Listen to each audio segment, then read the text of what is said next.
Programming में script को या स्क्रिप्ट के किसी हिस्से को एग्जीक्यूशन करने के लिए बाज़ औक़ात डिसीजन मेकिंग की ज़रूरत होती है और ये डिसीजन मेकिंग कंडीशनल स्टेटमेंट्स के ज़रिए की जाती है। अक्सर प्रोग्रामिंग लैंग्वेजेस में डिसीजन मेकिंग कुछ इस तरह की जाती है कि सबसे पहले कोड चलता है और वो एक कंडीशन पे आकर रुक जाता है और फिर वो वहाँ पे कंडीशन चेक करता है। अगर वो कंडीशन ट्रू होती है यानी कंडीशन सही होती है तो जो कंडीशनल कोड होता है, जो कंडीशन के ऊपर कोड लगाया होता है, वो कोड चलता है। अदरवाइज अगर कंडीशन फॉल्स होती है तो फिर वो कंडीशनल कोड नहीं चलता बल्कि वो उसको क्रॉस करके फॉल्स करके आगे का कोड चल जाता है। अब हम इसके अंदर कुछ कंडीशंस अप्लाई करके देखेंगे। सबसे पहले हम इफ़ स्टेटमेंट की बात करेंगे। इफ़ कंडीशन का सिंटेक्स इस तरह से होता है कि इसके अंदर ये इफ़ से शुरू होता है और एंड इफ़ पर ख़त्म होता है। इसके ब्रैकेट्स में कंडीशन अप्लाई होती है। अगर ये कंडीशन ट्रू होगी तो इसके दरमियान का जो कोड है, जो इसके बीच की स्टेटमेंट होगी वो चलेगी, वरना इसके दरमियानी कोड को छोड़कर ये बाकी आगे का जो कोड होगा फिर वो चला देगा। इसकी हम एक मिसाल देखते हैं। यहाँ पर मैं एक वेरिएबल बनाता हूँ dim x एज इंटीजर, ठीक है, और एक मैं बनाता हूँ dim y as integer. x को मैं वैल्यू देता हूँ 600 और y को वैल्यू में देता हूँ 100। अब यहाँ पे मैं ये इफ स्टेटमेंट इस्तेमाल करूँगा। इफ x, यहाँ पे ये मैं जो हमारे पास ब्रैकेट था, ब्रैकेट में f x, ये मैं लॉजिकल वो लगा रहा हूँ यहाँ पे कंपैरिजन ऑपरेटर कि x ग्रेटर देन, यानी x बड़ा है y से, देन तो क्या करो, मैसेज बॉक्स एक बना दो और उसमें लिखो एक x is greater than y। उसके बाद हम इसको यहाँ पे एंड इफ को बंद कर रहे हैं, ठीक है। तो आप आई होप कि आप अच्छी तरह समझ गए हैं कि इसमें हमने इफ x इसको कंपेयर कर रहे हैं कि x अगर बड़ा है y से तो ये मैसेज शो करेगा, वरना नहीं करेगा। इसको हम चलाते हैं तो ये देखें x is greater than y। x जो है वो ग्रेटर देन है, x की वैल्यू 600 और y की वैल्यू 100 है, तो 600 जो है वो 100 से बड़ा है, इसलिए इसने इसको कोड को चला दिया है। इसके बाद हमारे पास दूसरी जो स्टेटमेंट होती है वो इफ एल्स स्टेटमेंट की होती है।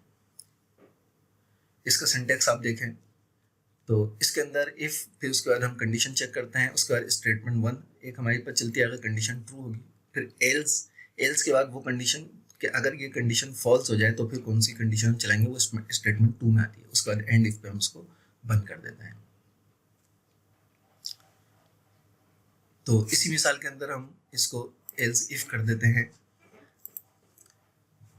फॉर एग्जाम्पल ये 600 है, इसको मैं यहाँ पे अब चेंज कर देता हूँ, इसको मैं ये कर देता हूँ कि अगर x छोटा है y से तो फिर ये इसको चलाए, और यहाँ पर इसको हम कर देते हैं एल्स, वरना message box y is greater than x, या y नहीं बल्कि इसको कर देते हैं कि x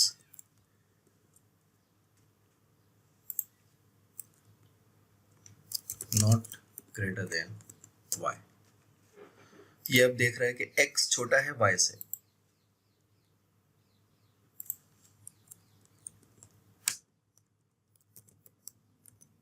लेस देन, यहाँ पर हम करते हैं लेस देन, इसे चलाते हैं तो ये देखिए इसने बोला x is not less than y। इसने जो हमारी दूसरी कंडीशन है वो चलाई है। यहाँ पे पहले चेक कर रहा है, इफ चेक कर रहा है कि इफ अगर x 600 वैल्यू है, ये छोटी है y से, तो ये y से छोटी नहीं है, ये कंडीशन हमारी फॉल्स हो गई। जैसे कंडीशन हमारी फॉल्स हुई तो इसने ये वाला छोड़ दिया और एल्स की कंडीशन, इसने एक एल्स की जो स्टेटमेंट थी वो ले ली कि x is not less than y।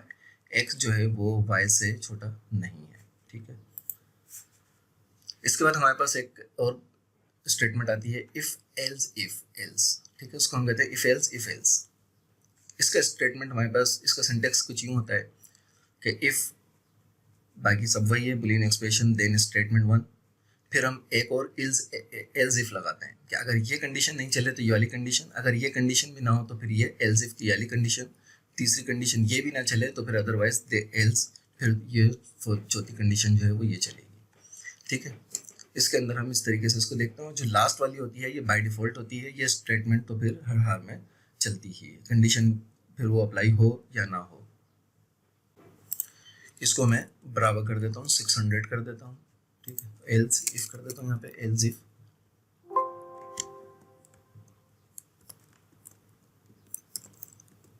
और यहाँ पे एक और कंडीशन दे देता हूँ। ऊपर मैं कंडीशन में पूछ रहा हूँ कि अगर x छोटा है y से, ठीक है, यहाँ पे मैं कह देता हूँ कि else if x greater than y then, तो क्या करो फिर ये कोड चलाओ।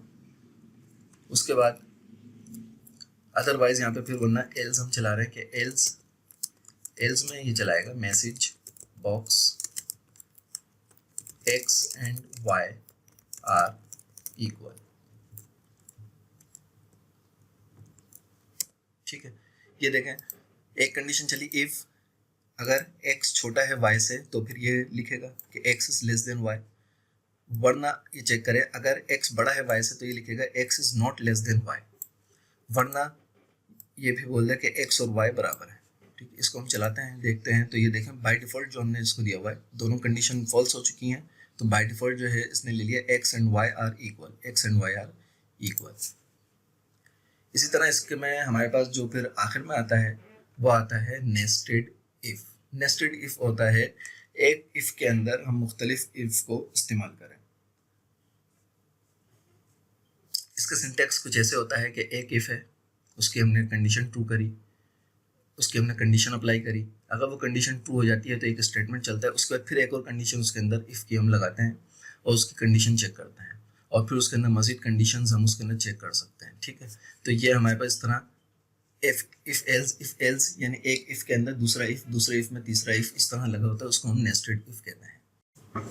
तो इसके लिए मैं यहाँ पे थोड़ी सी चेंजिंग करता हूँ, डिम ए एज इंटीजर, ए को मैं वैल्यू देता हूँ 23। उसके बाद मैं कह रहा हूँ इफ़ ए बड़ा है 0 से, तो देन ये मैसेज बॉक्स में हमें नंबर देगा, the number is a positive number. ठीक है, फिर मैं कह रहा हूँ if A is equal to 1, then message box में आ जाएगा the number is neither prime nor composite.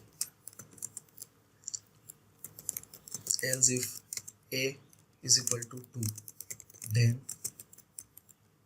Message box और उसमें आएगा the number is the only even prime number.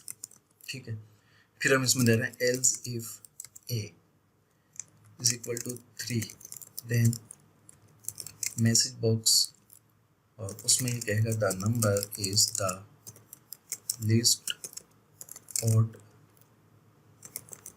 Prime number.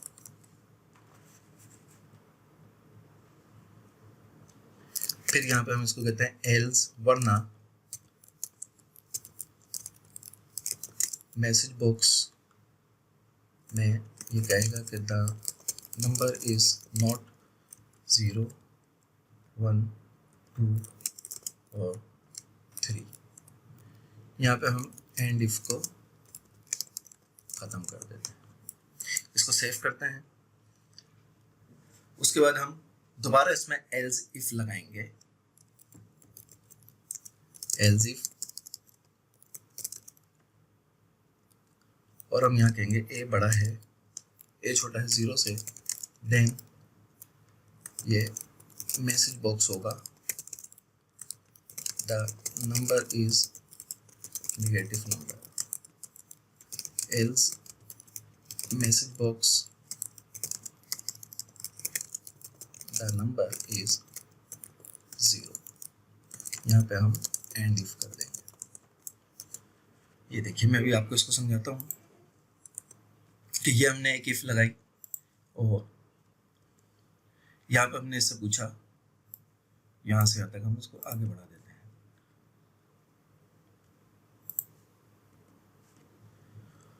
ये हमने इफ लगाया कि ए बड़ा है 0 से तो क्या करो, फिर ये सारा कोड चलेगा, वरना अगर ए छोटा है 0 से तो फिर ये कोड चलेगा। ठीक है, तो अब अगर ये ए बड़ा है 0 से तो ये 23 चलेगा। ठीक है, 23 है ए तो ये बड़ा है, लाजमी ये कोड चलेगा, ये कोड इसमें नहीं चलेगा। और अगर इसमें ए बड़ा है 0 से या ए 0 से छोटा भी नहीं है तो फिर हमने इसको बोला बाय डिफॉल्ट ये वैल्यू चले और ये बोले कि ये 0 है। ठीक है, तो अब ये ए चलेगा और यहाँ पे चल रहा है और यहाँ ये चेक कर रहा है कि अगर ए बराबर है 1 के तो ये कोड चले, 2 के बराबर है तो ये चले, 3 के बराबर है तो ये चले, वरना फिर ये चल जाए कि द नंबर इज नॉट 0, 1, 2 और 3, कि ये नंबर ना 1 है ना 2 है ना 0 है ना 3 है। हम इसको चलाते हैं और देखते हैं कि कौन सी इसका आंसर आता है। तो ये देखें, the number is a positive number, ये दे रहा है कि the number is a positive number, ये नंबर एक पॉजिटिव नंबर है। पहले इसने ये चेक करके हमें दिया, उसके बाद ये दोबारा चेक करेगा और अब हमें ये दे रहा है कि द नंबर इज नॉट 0, 1, 2 और 3, कि ये नंबर ना 0 है ना 1 है ना 2 है ना 3 है। ठीक है, इसको हम ओके कर देते हैं। तो ये हमारे पास इस तरह जो कहलाता है कि नेस्टेड इफ कहलाता है, कि एक इफ है, उस एक इफ में भी मजीद हमने इफ को यूज किया है। इसी तरह डिसीजन मेकिंग के लिए हमारे पास इसमें एक स्विच स्टेटमेंट कहलाती है। इफ स्टेटमेंट के साथ साथ स्विच स्टेटमेंट को भी इस्तेमाल किया जाता है। स्विच स्टेटमेंट को हम स्विच केस भी कहते हैं। इसका सिंटेक्स कुछ ऐसे होता है कि सबसे पहले इसमें सिलेक्ट का लफ्ज आता है, फिर केस आता है और एक्सप्रेशन में हम यहाँ पे कोई भी एक्सप्रेशन देते हैं और फिर केस हमारे पास मुख्तलिफ होता है, हम इसमें कितने भी केस दे सकते हैं। और यहाँ पे एक्सप्रेशन लिस्ट होती है, एक्सप्रेशन लिस्ट में हम उस केस को मैच कर रहे होते हैं। अगर वो केस उस केस से मैच हो जाता है तो उसकी स्टेटमेंट यहाँ पे चल जाती है। तो इसको जब हम किसी कंडीशन के बजाय किसी वेरिएबल की वैल्यू को, यानी इफ के अंदर तो हम कंडीशन को मैच करते हैं और स्विच केस में हम वेरिएबल को मैच करते हैं। जब हमें किसी वेरिएबल की वैल्यू को मैच करना हो तो फिर हम स्विच केस को इस्तेमाल करना ज़्यादा बेहतर रहता है, इसको इस्तेमाल करना चाहिए। इसमें हर वैल्यू को केस कहा जाता है और हर केस की वैल्यू की बुनियाद पर इसका स्विच जो है वो ऑन हो जाता है। अगर कोई भी केस वेरिएबल से मैच नहीं होता तो फिर केस एल्स जो लास्ट में है इसका स्विच ऑन होता है और फिर ये स्टेटमेंट चल जाती है हमारे पास। तो इसकी भी मिसाल इसी वीडियो में देख लेते हैं। इसको मैं रिमूव करता हूं और रिमूव करने के बाद मैं यहाँ पे एक डिम माई var एज इंटीजर, ठीक है, वेरिएबल मैंने बनाया और माई var को मैं वैल्यू देता हूँ 1। उसके बाद अब यहाँ पे मैं सिलेक्ट केस माई var, ये जो मेरा वेरिएबल का नाम था वो मैंने यहाँ पे दिया, सिलेक्ट केस, यहाँ case 1, message box, the number is the least composite number, case 2, और केस 2 में भी मैं इसी को कॉपी कर लेता हूँ।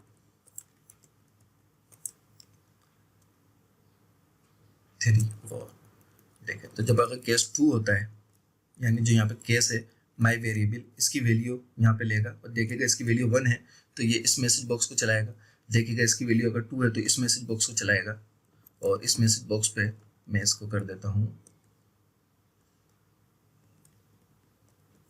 The number is the only even prime number, ठीक है।